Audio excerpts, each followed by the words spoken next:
tenemos el placer de recibir al doctor Freddy Storani, Federico Storani, que está aquí con nosotros en el Comité de la Unión Cívica Radical. Le agradecemos a toda la gente que está presente hoy. Y el doctor Freddy Storani ha sido presidente de la FUBA, también fue fundador de la Franja Morada, para los más jóvenes que por ahí no tenían este conocimiento. Bueno, vamos a presentar, también están las autoridades del Comité de la Unión Cívica Radical, el señor Carlos Mansur, y también se encuentra con nosotros el diputado nacional aquí presente. Bueno, buenas noches. Gracias a las autoridades del comité por recibirnos en la casa del partido. Estoy acá con muchos, no digo viejos, pero antiguos, con grandes.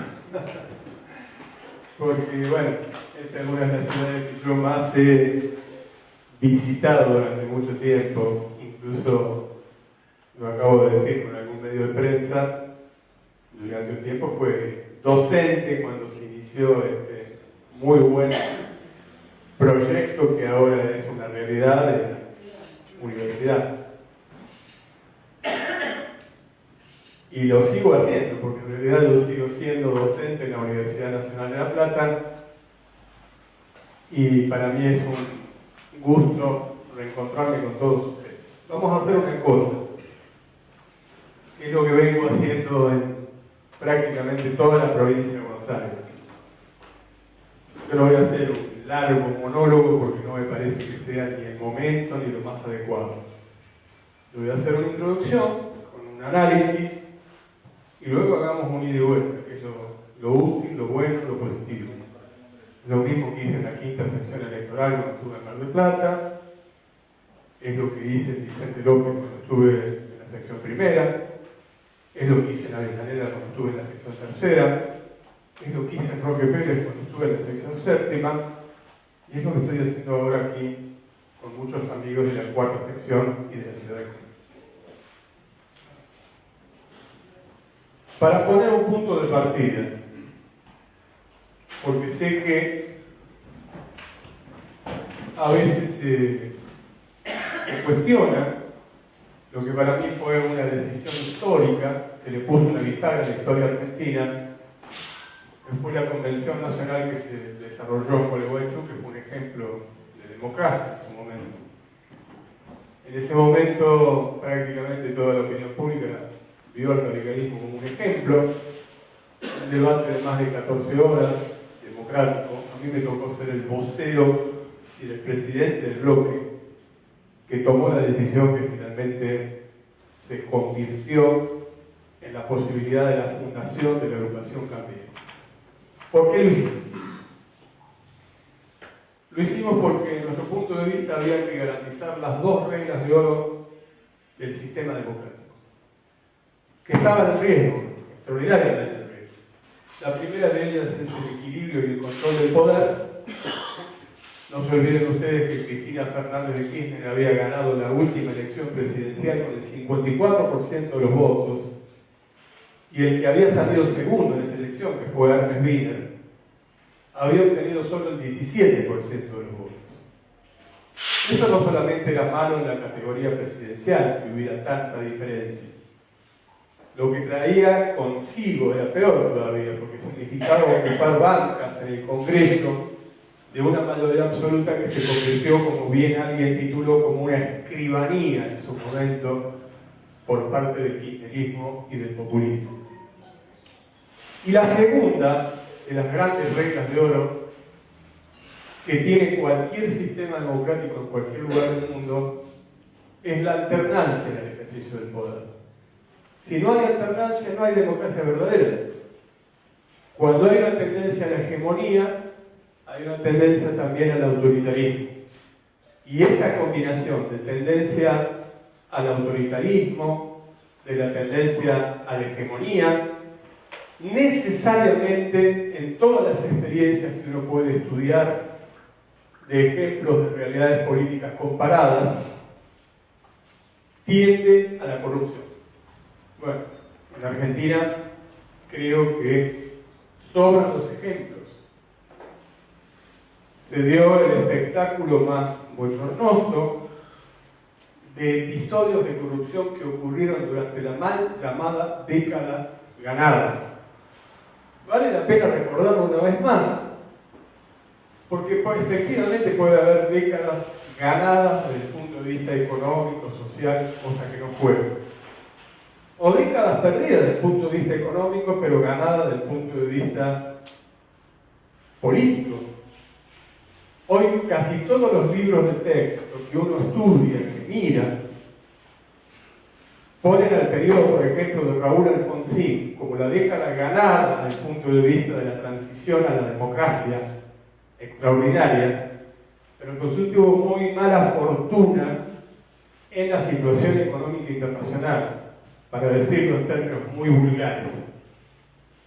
Tenía los precios de los productos primarios, de las commodities, por la tierra, y las tasas de interés en el mercado financiero internacional por las nubes. La peor de las combinaciones. Por eso es que cuando en ese proceso de transición más necesitábamos de la inversión, había migración hacia aquellas plazas financieras seguras que permitieran tomar ganancias fáciles. Fue lo que ocurrió en ese periodo. Por eso se consideró que ese periodo, desde el punto de vista económico, fue una década muy complicada. No solo en Argentina, sino en todos los países de América Latina. Si ustedes hacen un estudio comparado, barrió prácticamente con todos los gobiernos de transición de aquella época. Incluido uno que se ponía como ejemplo en su momento, que era el de Alan García en el Perú. Sin embargo, la época kirchnerista, vale la pena decirlo, no fue la década ni ganada ni perdida. Ganada porque los resultados están a la vista. Y perdida tampoco lo fue, porque para ser perdida uno no tiene que disponer de recursos, es decir, que sea inevitable. Mucho más propiamente es decir que fue la década dilapidada. Para decirlo en términos más vulgares, se patinaron la guita, la enorme cantidad de ingresos que tuvieron, porque tuvieron más ingresos que ningún otro periodo con respecto a precios récord, por ejemplo, en un cultivo tan importante que genera ingresos de divisas como la soja, precios récord, y tasas más bajas en el mercado financiero internacional. Eso le permitió un enorme ingreso de este problema que ahora tenemos, que es el flujo de divisas, el flujo de dólares. La pregunta que yo les hago a ustedes, que todos van a responder muy fácil. ¿Se aprovechó ese momento o se dilapidó? Se dilapidó. En vez de invertirlo en infraestructura, que hacía falta para hacer el país más competitivo, en vez de invertirlo en educación, en vez de invertirlo en salud, en vez de invertirlo en todas aquellas cosas que nos hubiesen puesto a la vanguardia, se dilapidaron esos recursos. Por eso fue una década dilapidada. Además, tal vez lo peor, todo eso que enmaraña o encubre a lo que es el populismo está en el ADN, que es una tendencia a la hegemonía, degradación de las instituciones. Basta recordar que durante el kirchnerismo hubo récord de decretos de necesidad de urgencia en materia económica, a pesar de que tenían mayoría en el Parlamento, que modificaron el Consejo de la Magistratura para también establecer la posibilidad del veto en el corazón de esa institución que había establecido la Constituyente del año 94, que era la Comisión de Designación de Magistrados y de Acusación de Magistrados, para hacer una justicia dócil que permitiera los casos de corrupción, como vimos, como por caso del juez Ollarvide, que fue un ícono de aquella etapa de corrupción. Y finalmente, el jefe de gabinete de ministros tenía lo que se llamaban superpoderes o facultades extraordinarias, es decir, que tenía la facultad de poder cambiar incluso las partidas del presupuesto que le había determinado el propio Congreso Nacional, es decir, superpoderes. Cuando ni siquiera le hacía falta, porque insisto, tenían mayoría parlamentaria propia. Eso llevó a una colosal corrupción montada en un relato que supuestamente era épico, de defensa de la soberanía nacional que no se sostiene si uno ve, por ejemplo, el contrato con Chevron, donde había cláusulas secretas, no se sostiene cuando se vetaba, por ejemplo, la ley de glaciares para defender el medio ambiente, no se sostiene en muchísimas de las oportunidades que incluso en Argentina tuvo que verse sometida a situaciones que afectaban su propia soberanía. Y además un discurso que engañó a buena parte de la juventud, que era ese discurso épico de que se estaba asistiendo a una etapa o un modelo de cambio revolucionario. Por lo tanto, si nosotros dejábamos que esa tendencia se profundizara, y no lo podíamos hacer solo, me refiero a la Unión Cívica Radical, seguramente hoy estaríamos asistiendo a una situación de mayor decadencia y de mayor degradación. En esa coyuntura y en ese contexto fue cuando se hizo la Convención Nacional en Gualeguaychú, que tomó lo que yo califico como una histórica decisión. Pero, también quiero ser enfático en esto, eso era un punto de partida, no de llegada. A partir de entonces tenía que producirse una construcción política plural. A mí me irritaba, y algunas veces ustedes me habrán visto en algún medio de comunicación, cuando yo corrijo a algún periodista que me pregunta si somos socios en Cambiemos. Nosotros no somos socios, somos fundadores. Y por lo tanto tenemos un derecho mayor, porque la verdad no se hubiese ganado las elecciones pasadas, presidenciales, de no haber sido por la extensión territorial y por la importancia que tiene la Unión Cívica Radical. Ni siquiera en la provincia de Buenos Aires. Porque todos sabemos que si nosotros no poníamos los fiscales, si nosotros no poníamos la posibilidad de que no hubiera fraude, si nosotros no, o el robo de boleta en cadenas que se producía, no se hubiese producido la posibilidad de un cambio. Y aún así, apenas si ganamos por algo más de un puntito de diferencia. Quiere decir que fue un momento histórico importante el cual hay que reivindicar. Por eso que algunas de las frases que se han tomado para propagandizar, cuando yo digo imagínense, son muy escépticos, les pregunto, imagínense este país hoy gobernado con lo que sabemos por un Scioli, por ejemplo, y la provincia de Buenos Aires con Aníbal Fernández como gobernador. Seguramente hubiésemos estado en una situación extremadamente más crítica y difícil. Pero yo no soy un conformista, la verdad es que yo quiero mucho más, y por lo tanto también digo es que él fue el primer paso de una construcción política que tenía que avanzar hacia otros pasos. Y lo empezamos a plantear en todos los niveles. Y cuidado que cuando yo planteo esto, no es que esté diciendo que queremos más cargos. La distribución de los espacios de poder se discutió. A mí me tocó participar de aquella primera etapa de la discusión de cargos sobre todo en la legislatura, en todo el país, teníamos todo el mapa del país. También en la provincia de Buenos Aires luchamos arduamente para que hubiera una mayor representación del radicalismo. Eso se tradujo en un crecimiento del partido, tanto en bancas provinciales, en consejos deliberantes, en intendencias. Por ejemplo, pasamos de 16 intendencias a 41, que actualmente tiene la Unión Cívica Radical. Y también aumentamos el número de legisladores nacionales. Pero no se trata de eso. Mucho menos se trata de tener un ministro más o un ministro menos. Se trata hoy, esencialmente, de tener ámbitos de debate de las políticas públicas, porque hay algunas cosas que rozan, que tocan el ADN de nuestra historia, de nuestro radicalismo. Y cuando tocan el ADN de la Unión Cívica Radical, ahí hay que ponerse muy firmes.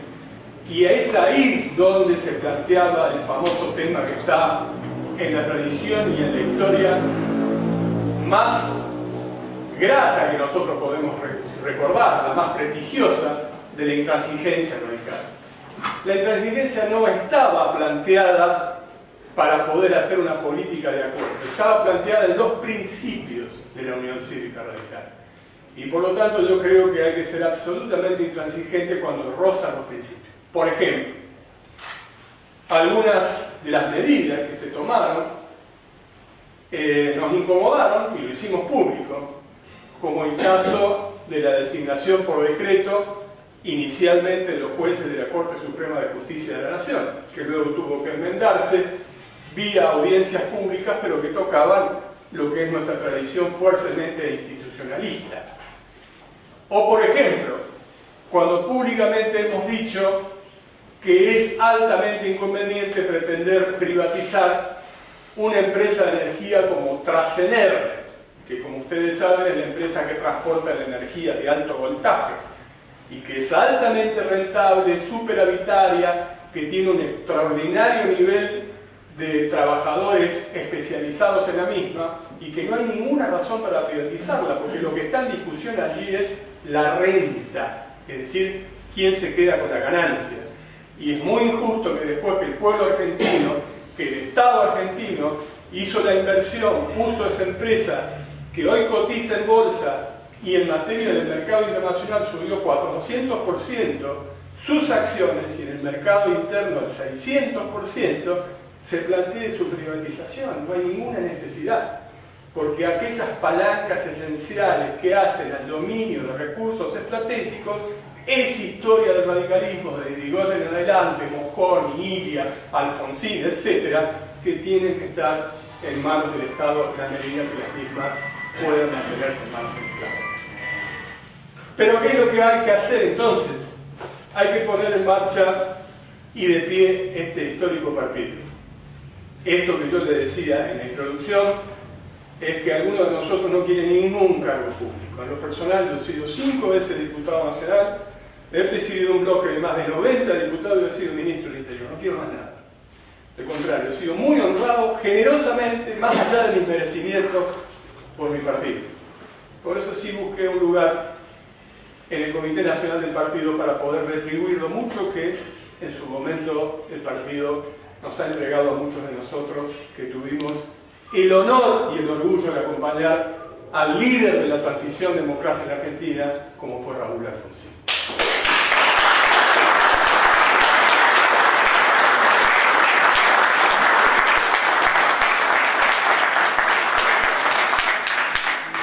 Y para eso hay que multiplicar esto. Yo sé que ahora existen las redes sociales, las formas de comunicación que a lo mejor multiplican. Dice, ¿para qué va a ir a hacer 600 kilómetros para juntarte con 50, con 100, con 200 personas? Porque esto es mucho más auténtico, mirarse a la cara, escucharse, saber, y además está también en nuestro ADN poder hacerlo. Por otra parte, como ya hemos visto, hay mucha información trucha que funciona ahí, la posverdad, como se dice, de las grandes redes sociales. El 90, algunos dicen hasta el 98% de la información que circula, tanto en Facebook como en Twitter, por ejemplo, es falsa, es mentira. En todos los órdenes, en materia científica, en materia económica, en materia política, y la difamación ni hablar. Por lo tanto, yo creo que los instrumentos de mediación entre la sociedad, el Estado y demás siguen siendo los partidos políticos. Y siempre la tara que existió fue esa prédica antipolítica. Es decir, yo no me meto en política, como si fuera una cosa prohibida. En realidad la política bien ejecutada, bien ejercida, y nosotros tenemos ejemplos a raudales de grandes políticos en nuestro partido, es un motivo de orgullo, no de vergüenza. Porque además el apoliticismo es una categoría política más. Todos hacemos política en cualquier lugar que estemos, porque si nosotros no nos metemos en política, la política se mete con nosotros. Se mete en la decisión de la vida cotidiana, por ejemplo, con este tema ahora del debate, si despenalización sí o no en la cuestión del aborto, como antes se metió y al principio lo resolvió muy bien con la patria potestad compartida, como lo resolvió muy bien también con la ley de divorcio vincular, como también en grandes temas, como por ejemplo cuando fuimos al Tratado de Paz y Amistad con la República de Chile, que permitió evitar una guerra por la cuestión de soberanía sobre las islas al sur del Canal de Beagle, y tantas otras cosas que yo podría mencionar.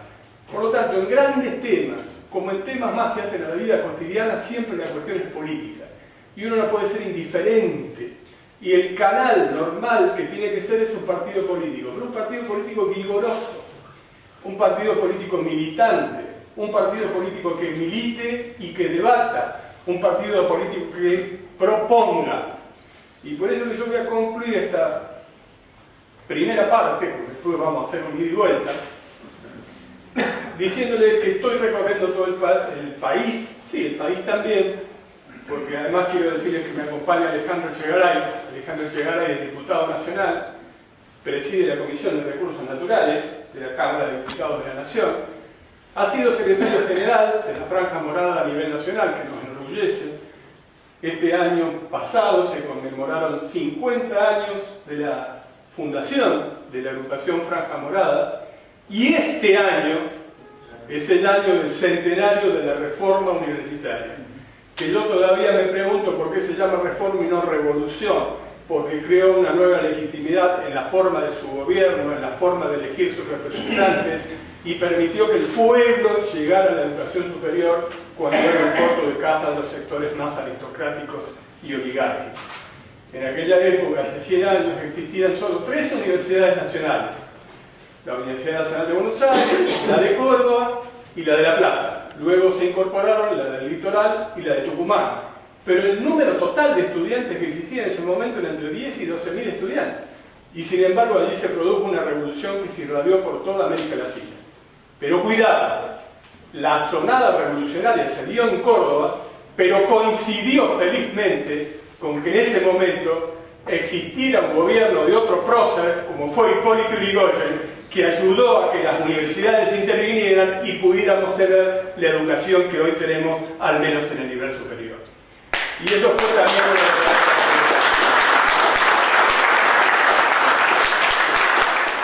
Por eso quiero dejar algunas propuestas.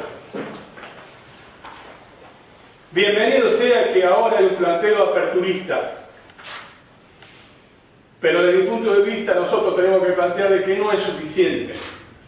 El planteo aperturista tiene que ser institucionalizado. Conforme a lo que dice la plataforma y el programa de nuestro partido, nosotros tenemos que tender a ir a un consejo económico-social. Está muy bien el diálogo, está muy bien conversar, pero es necesario institucionalizar un consejo económico-social para que los sectores del trabajo, de la producción, de las universidades, de los diferentes sectores confesionales, como está previsto en algunos proyectos de ley, algunos de legisladores radicales, otros de legisladores socialistas, etcétera, que todavía están con estado parlamentario, puedan llevarse adelante. No hay que inventar la pólvora, porque eso le va a dar un carácter permanente y va a dar mayor horizonte, porque tenemos que discutir políticas de Estado que vayan más allá del propio rol del Estado, el propio papel del Estado. En segundo lugar, y cito a uno de los autores de uno de los proyectos, que es Alejandro Echegaray, la necesidad de discutir nuevamente un congreso pedagógico para poner patas para arriba, en el buen sentido de la expresión, la educación en la Argentina. Porque no estamos cansados de ver pruebas que dicen que estamos en una situación de decadencia, que vamos para atrás, etc. Sin embargo, en su momento, la educación en Argentina fue uno de los pilares de progreso que nos permitió ser una de las naciones más desarrolladas, la más desarrollada de América Latina. Y eso se hizo sobre la ley 1420 de enseñanza primaria gratuita obligatoria. También se hizo con la reforma universitaria del año 1918 que acabo de citar. Se hizo con la normalización conforme a los principios reformistas de Raúl Alfonsín, que hay que también reivindicar. Se normalizaron las universidades, pero luego se ha dado un proceso donde todos sabemos que si la educación pública es lo que verdaderamente puede llevar a la igualdad de oportunidades, a la igualdad de posibilidades, hay que tratar de tener un nivel de excelencia, porque la mayor riqueza que un país puede tener no es sus recursos naturales. La Argentina, por suerte, es un país que tiene enormes recursos naturales, pero su mayor riqueza está en su propio pueblo. Un pueblo bien educado, un pueblo bien alimentado, un pueblo con salud. Esa es la mayor riqueza que puede tener cualquier nación en el mundo. Miren el ejemplo de Japón, por ejemplo. Japón prácticamente carece de la totalidad de los recursos naturales. Sin embargo, es una potencia. Porque entre otras cosas, desde que concluyó la Segunda Guerra Mundial en adelante, invirtió el 25% de su presupuesto en la educación. Y terminó siendo una potencia, no porque tuviera petróleo, no porque tuviera grandes minerales, sino porque tiene un pueblo que era capaz de inventar, entre otras cosas, como revolucionó en su momento, las comunicaciones, los transitores. Y de ahí en adelante, muchísimos otros logros que serían muy largos de enumerar. Por lo tanto, en un mundo que está globalizado, la oportunidad está en la posibilidad y la ventaja comparativa está en los niveles de educación. Por eso el Congreso Pedagógico, que Alejandro después puede responder en qué consiste su proyecto, es un proyecto maravilloso. Y un tercer punto, para no hacerlo demasiado largo, es lo que yo denomino SOS, Sistema de Orientación Social. Un sistema de orientación social porque todos sabemos nosotros que estamos afectados fuertemente por la situación de falta de seguridad, por la transnacionalización de algunos delitos que se han planteado, como el tráfico de armas, la trata de personas y sobre todo el tráfico de estupefacientes, de drogas, que son transnacionales. Pero no se trata simplemente de decir, bueno, entonces vamos a militarizar esta situación. Los países que militarizaron esta situación, México, por ejemplo, les ha ido muy mal. Hoy tienen el récord de muertes porque prácticamente esos sectores les han ido cooptando incluso los propios organismos del Estado. O Colombia, que terminó teniendo un Estado dentro de un Estado y una guerra que duró más de 40 años y que por suerte recién ahora están saliendo con un proceso de paz.